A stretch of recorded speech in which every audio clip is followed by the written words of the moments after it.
મિત્રો, ફળબાગની ખેતીની વાત કરું તો તમે જોઈ શકો છો કે હાલ આપણા ગુજરાતની જ વાત કરું તો આંબા કલમનો ક્રેઝ એટલો બધો ચાલી રહ્યો છે કે તમે જે પણ ખેડૂતને જુઓ એ શું કરી રહ્યો છે તો કે આંબા કલમ વાવી રહ્યો છે. ને કેટલા અંશે તો કે જેટલી જમીન હશે એ બધી જ જમીનમાં આંબા કલમો વાવી રહ્યો છે. પહેલાં શું હતું કે ગામડામાં જે પણ ખેતર હોય એ ખેતરની બોર્ડર પર એટલે કે શેઢાપાળા પર આંબા કલમો વાવવામાં આવતી. જ્યારે હાલ જે પણ ખેડૂતને જુઓ એ તમામ ખેડૂતો એમના જેટલા પણ ખેતરો હશે એ તમામ ખેતરોમાં આજે high density ultra high density plantation કરી રહ્યા છે.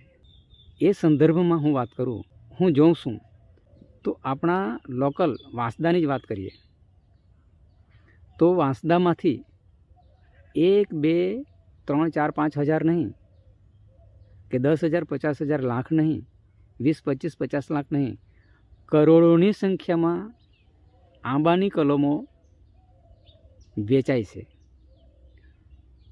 તો સ્વાભાવિક છે કે આંબાની કલમો વેચાય એટલે એટલું પ્લાન્ટેશન નવું થવાનું. આ તો ફક્ત વાંસદાની વાત છે. આવી તો આપણા આખા ગુજરાતમાં દરેક જિલ્લામાં નર્સરીઓ છે. વિચારો મિત્રો, કેટલા કરોડ આંબા કલમના પ્લાન્ટનું પ્લાન્ટેશન થાય છે. અને એમાં એ આંબા કલમની વાત કરું તો મિત્રો, આંબો એ એક મરચી જેવો જ પાક છે. એ મરચી જેવો જ સેન્સિટિવ છે.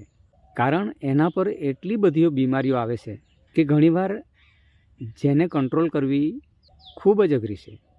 દાખલા તરીકે આંબાનું પ્લાન્ટેશન કરો ત્યારે થોડી ઘણી બીમારી આવતી હોય છે.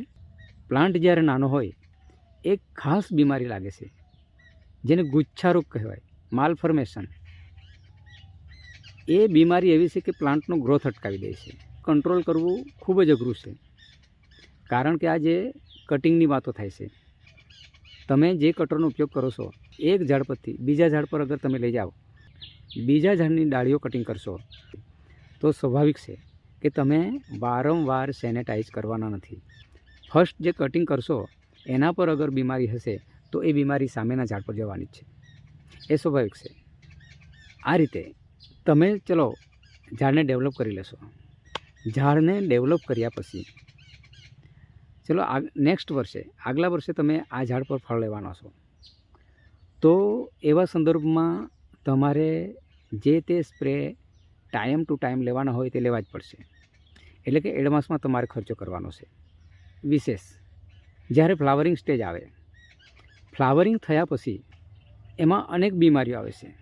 ફ્લાવરિંગ થયા પછી મોટાભાગે જે મધ્યાનો એટેક થતો હોય છે એ મધ્યાનું નિયંત્રણ કરવું ખૂબ જરૂર છે.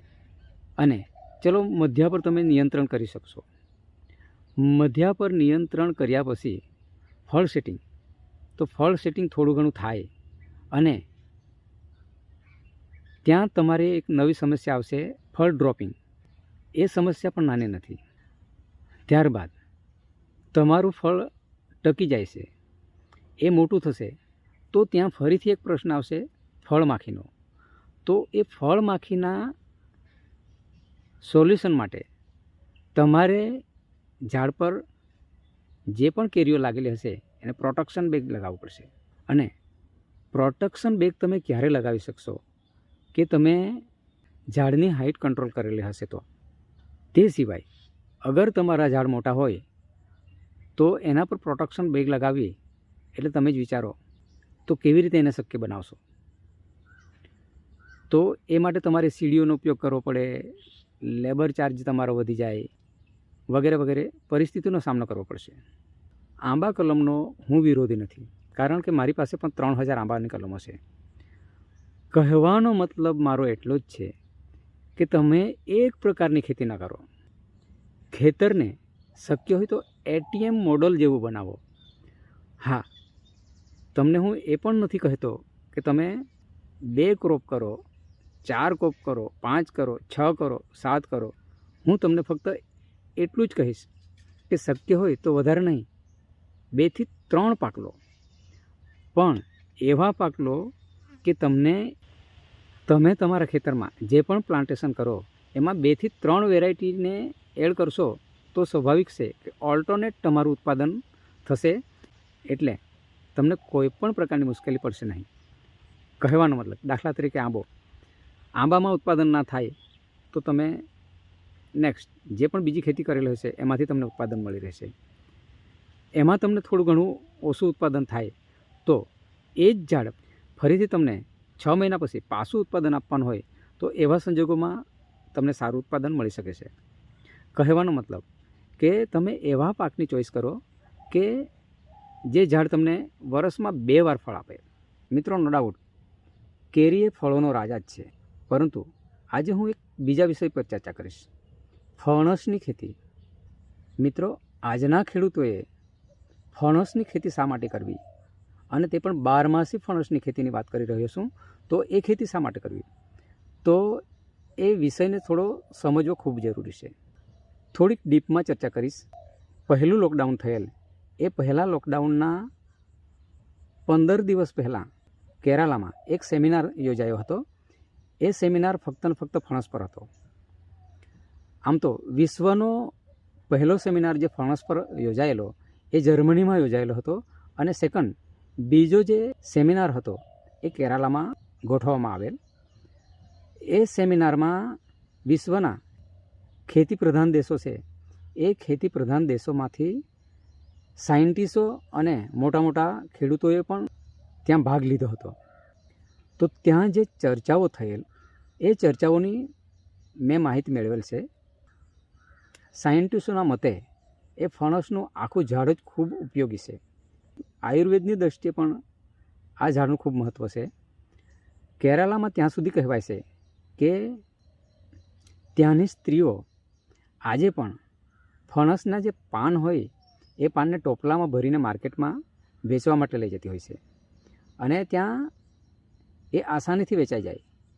તો સિમ્પલ વસ્તુ છે કે એમાં કંઈક તો ગુણ હશે જેના લીધે એના પાન પણ વેચાતા હોય છે. અહીં ત્યાં સુધી કહેવામાં આવ્યું કે જે મિત્રો બદામની 4 બી કરતાં ફણસની 1 બીમાં ન્યુટ્રિશન વધારે હોય છે, પ્રોટીન વધારે હોય છે. એમાં રહેલા એવા ગુણો એન્ટીબાયોટિક, એન્ટી કેન્સરસ, એટલે કે એન્ટી નામના જેટલા પણ એન્ટી લાગશે એ બધા ગુણો ફણસમાં છે. ફણસ એક એવી વસ્તુ છે કે જેને કાચું ખવાય, પાકું પણ ખવાય. મિત્રો, હું જે ફણસની ખેતીની વાત કરી રહ્યો છું એ ખેતી 12માસી ફણસની છે, 12માસી જેકફ્રૂટ, જે સબ્જી માટેની વેરાયટી છે. અને એ સંદર્ભમાં અગર વાત કરું તો જે રીતે શાકભાજીનું વેલ્યુ દિન પ્રતિદિન વધતું ને વધતું જાય છે. મિત્રો, આ ફણસનું જે ફળ છે એને શાકભાજી તરીકે આજે એટલો બધો જબરજસ્ત પ્રચાર પ્રસાર થઈ રહ્યો છે કે શાકભાજીની દ્રષ્ટિએ જ વિચાર કરીએ તો પણ પર કેજી 30-40 રૂપિયાથી નીચે ફળ વેચાય એવું મને નથી લાગતું. ગામડામાં તો મોટાભાગે દરેકના ઘરે એક ફણસનું ઝાડ હોય જ છે. તો એ ફણસ કેવો હોય તો કે વર્ષમાં એકવાર ફળ આપતો હોય, અને સિઝનેબલ એટલે કેવું કે મે જૂનમાં પરિપક્વ થતું હોય, અને એના પર જે 15-20 ફળ લાગે કે 8-10 ફળ લાગે તો એ ફળને આપણે કેવી રીતે માનતા હોઈએ તો કે આ એક ફળ કાકાને આપવાનું, એક ફળ મામાને આપવાનું, એક ફળ ફોઈને આપવાનું, એક ફળ ભાઈને આપવાનું, બેનને આપવાનું, અને એ રીતે આપણે એની વહેંચણી કરતા હોય. તે પણ ક્યારે કે જ્યારે પરિપક્વ થશે ત્યારે. મિત્રો, આપણે જે ચર્ચા કરી રહ્યા છીએ એ ફણસ એવું નથી. એ ફક્ત શાકભાજીની વેરાયટી છે અને ઓફ સિઝને ફળ આપનારી વેરાયટી છે. દાખલા તરીકે હું આજની વાત કરું, આજે તારીખ છે 20 ઓક્ટોબર 2025, એટલે કે નવેમ્બર મહિનામાંથી એના પર ફ્લાવરિંગ સ્ટાર્ટ થઈ જાય, અને ડિસેમ્બર જાન્યુઆરીમાં ફર્સ્ટ હાર્વેસ્ટિંગ આ ફળની થશે. એ ફળ શાકભાજીની વેરાયટી છે તો કેટલું હાર્વેસ્ટ કરવું, તો કે મોટામાં મોટું 1.5 થી 2 કિલોનું થાય ત્યારે હાર્વેસ્ટ કરવું અને માર્કેટમાં મૂકવું. કાચા ફળનું વેલ્યુ છે, એને પરિપક્વ કરવાનો નથી. અને અત્યારે ઓક્ટોબર નવેમ્બરમાંથી એના પર જે ફ્લાવરિંગ થશે એ ફ્લાવરિંગ તમારું કન્ટિન્યુ ચાલશે. તો કે જ્યારે તમે ફર્સ્ટ હાર્વેસ્ટિંગ કરો છો તો દર મહિને તમે સેટિંગ કરશો તો દર મહિને હાર્વેસ્ટિંગ થશે. એ રીતે કન્ટિન્યુ જૂન સુધી, જાન્યુઆરીથી જૂન સુધી અથવા ડિસેમ્બરથી જૂન સુધી કન્ટિન્યુ તમે આ ઝાડ પરથી ફળ તોડી શકશો. અને એના પર ખૂબ જ ઓછી બીમારીઓનો એટેક થતો હોય છે. હા, નોર્મલ ફંગીસાઇડ કે પેસ્ટિસાઇડનો તમે છંટકાવ કરશો, 100% ઓર્ગેનિક કરવો હોય તો આ ફણસનું ઝાડ એવું છે કે તમે એને 100% ઓર્ગેનિક પણ કરી શકો. ફણસની ખેતી ખરેખર જોરદાર ખેતી છે. મિત્રો, આજે પહેલો વિડીયો છે તો તમને એવું લાગશે કે આ રોહિતભાઈ શું વાત કરે છે, ફણસની તો કંઈ ખેતી થતી હશે. પણ મિત્રો, જબરજસ્ત ખેતી છે. મિત્રો, કહેવાય છે ને કે જીવનમાં તક અને સમય એ વારંવાર નથી મળતો, એને સાચવી લેવાનો હોય છે. અને તક અને સમયને અગર તમે આજે સાચવી લેશો તો આવનારા દિવસમાં સ્વાભાવિક છે કે એ તમને સાચવવાનો જ છે. મારી દૃષ્ટિએ એની કોપી હાલ તરત કોઈ કરવાનું નથી. એટલા માટે હું વારંવાર કહું છું કે 10 વર્ષ તમારા માટે ખૂબ જ આઈએમપી છે. મિત્રો, એક સ્વાભાવિક વાત છે કે જે પણ કરો તે બેસ્ટ કરો. નવું હોય તો એના પર ડાઉટ પણ હોય, પરંતુ એને જે એક્સેપ્ટ કરી લે અને એના પર જે આગળ વધશે એનો બેડો પાર પણ થઈ શકે. ફણસ માટે હું એટલું જ કહીશ કે ફણસ એક એવી વસ્તુ છે, એનો ક્રેઝ હાલ એટલો બધો જોરમાં ચાલી રહ્યો છે કે એના પ્લાન્ટ મળવા પણ ખૂબ મુશ્કેલ છે. મિત્રો, સૌથી મોટી વાત એ છે કે આજે ફણસ પર 12માસી ફણસના નામે 7 વેરાયટી માર્કેટમાં ફરતી થયેલ છે. એ 7 વેરાયટીમાં ઓરિજિનલ વેરાયટીને ઓળખવી ખૂબ જ અઘરી છે. અને એની ઓળખ તમને કોઈ નર્સરીવાળા પણ કરાવી નહીં આપે, એની ખાતરી હું આપીશ. કારણ કે છેલ્લા 5 વર્ષથી હું ફણસ પર ફક્ત રિસર્ચ કરું છું. અને એ રિસર્ચના અંતે મેં ગયા વર્ષે ઓક્ટોબર 19 તારીખે ફણસનું પ્લાન્ટેશન કરેલ છે. મિત્રો, એ પ્લાન્ટેશન અત્યારે હું તમને બતાવું. મિત્રો, આ મારું ખેતર ફક્ત ને ફક્ત 11 મહિનાનું છે. 19 ઓક્ટોબર 2024નું પ્લાન્ટેશન છે અને આજે 20 ઓક્ટોબર 2025 છે. એટલે કે 11 મહિના અને આજે 1 દિવસનું આ ખેતર છે. આ તમને હું લાઈવ બતાવું. આ ફળ જુઓ તમે.